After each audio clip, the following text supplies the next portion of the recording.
Vivre heureux, mourir jeune, chapitre 1 quatrième partie. Écrit par Ernestine Mbakou. « Allô? Bonjour » dis-je. Je ne savais plus quoi dire. Je ne savais même pas pourquoi j'avais appelé. Fabrice me fixait intensément. Je m'éloignais pour qu'il ne m'écoute pas. « Qui est à l'appareil » demandai-je. « C'est vous qui avez appelé » me fit remarquer la voix d'un ton amusé.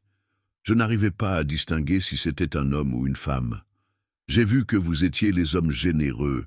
Je me demande ce que vous partagez, » ajoutai-je précipitamment. Que faisais-je à échanger avec un inconnu? « C'est votre numéro » me demanda la voix. « Non, celui de mon ami.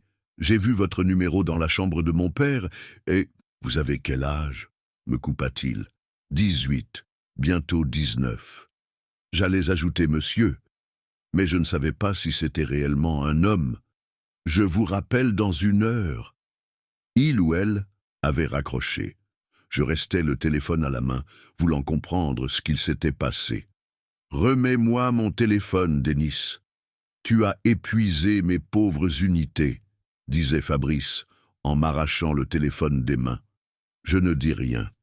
J'étais perdu dans mes pensées, me demandant encore qui était mon mystérieux correspondant. 1 heure plus tard, le téléphone de Fabrice sonna. Il décrocha et me le tendit après quelques secondes. « Tiens, c'est pour toi. » J'ouvris grandement les yeux. « Moi ?» C'est ce que la personne a dit. Fabrice était déjà en colère. Je pris le téléphone tendu, un peu hésitant. « Allô, c'est vous qui avez appelé tout à l'heure, monsieur ?» C'était une voix féminine. Je pouvais l'affirmer avec certitude. « Oui, madame, comment tu t'appelles ?»« Denis, madame. »« D'accord, Denis. Votre demande a été étudiée et prise en considération. » « Quelle demande ? » Nous avons plusieurs catalogues. Nous pouvons vous les présenter si vous êtes prêt, mon sieur. » Prêt ? Je répétais les mots comme un perroquet. « Que désirez-vous, monsieur Denis ? Ce que je désirais ? Pouvais-je l'obtenir un jour ?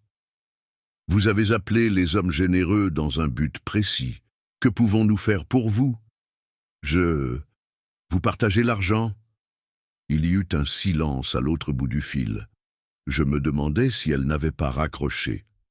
Enfin, elle me dit distinctement « L'argent n'est pas un problème. Vous pouvez obtenir plus que vous n'en dépenserez jamais dans une vie. La question est, que voulez-vous » C'était sûrement une blague de mauvais goût.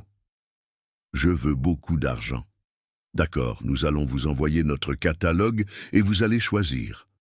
Je vous rappelle demain à la même heure.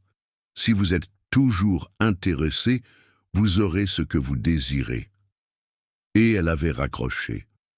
Pouvait-on obtenir si facilement de l'argent sans rien donner en retour?